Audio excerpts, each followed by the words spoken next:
Krásne pohľady však. Zo všetkých strán sú krásne. A naša Ivanka je naozaj krásna, aj pokojná, aj príjemná. Počas svojej dlhej histórie sa do jej zeme vpisovala postupne akoby história novodobého ľudstva v mikropohľade a jej obyvatelia sa potýkali so všetkým, čo prinášala so sebou doba v každej svojej etape vývoja.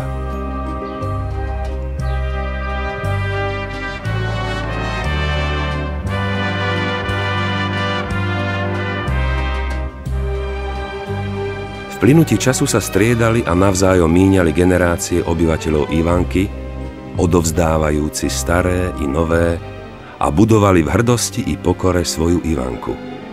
A postretlo ich veru všeličo.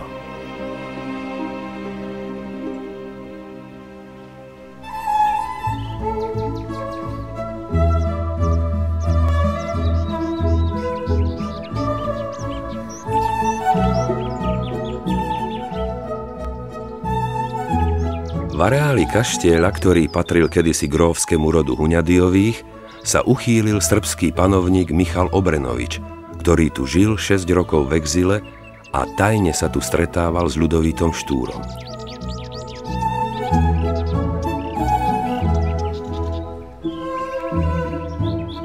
Na tomto mieste bol na neho spáchaný aj neúspešný atentát.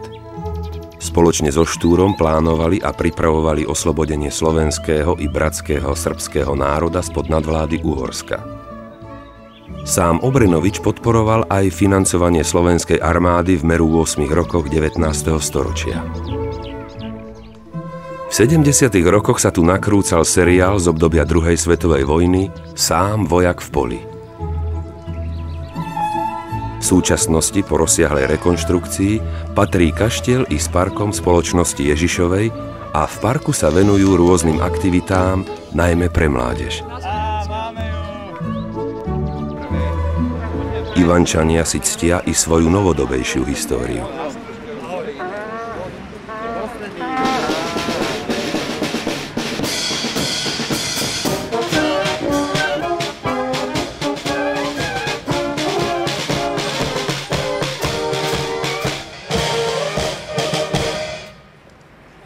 Zišli sme sa dnes, aby sme si uctili výročie oslobodenia našej obce. My budeme vždy spomínať na ich obeť najvyššiu, ktorú priniesli pre mierový život.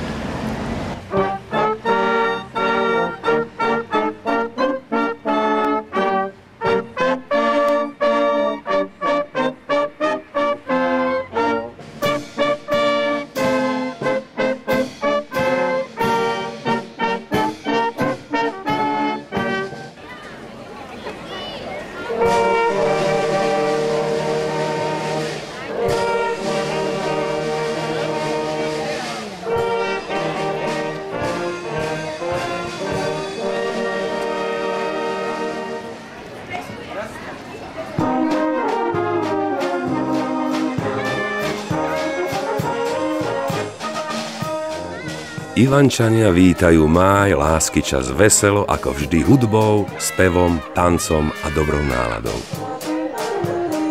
V novorekonštruovanom parku svätej Rozálie sa na javisku za starou hasičskou zbrojnicou rozložila ivanská dychovka so svojimi speváčkami a spevákmi a piesňami rozdávala dobrú májovú náladu.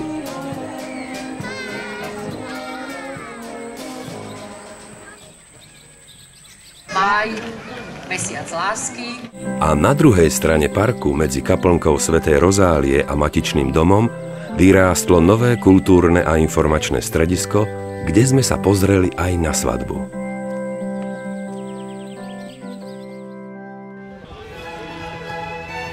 Športový hodový turnaj.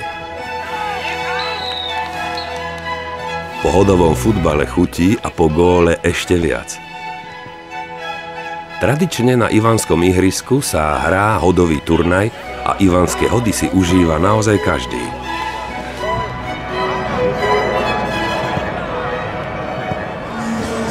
Na kolotočoch sa stretá celá obec. Starší i mladší a najmä deti.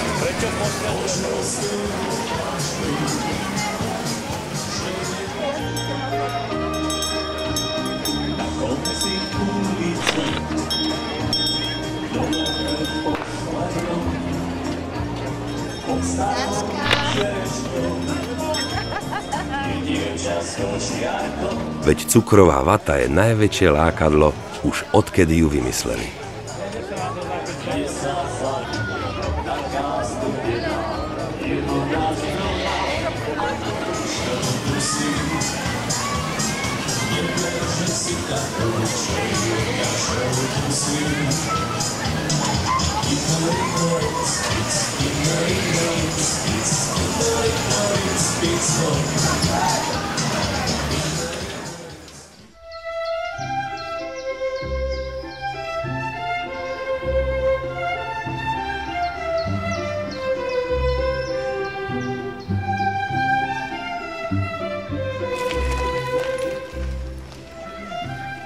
Leto.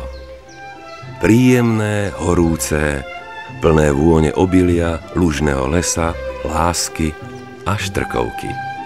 Aj sem chodia Ivančania radi, či kúpať sa, či chytať ryby, či iba tak poprechádzať sa, podumať a ozdraviť si dušu.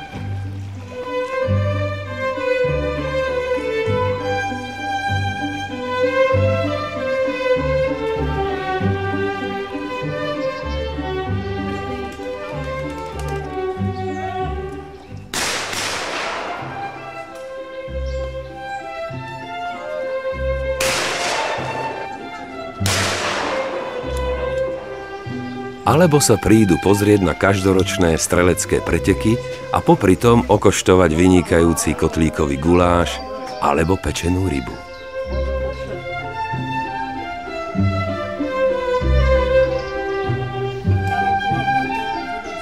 A Ivančania sú naozaj dobrí. Aj v streľbe, aj vo varení, aj vlastne takmer vo všetkom. Relaxuje tu naozaj do sítosti.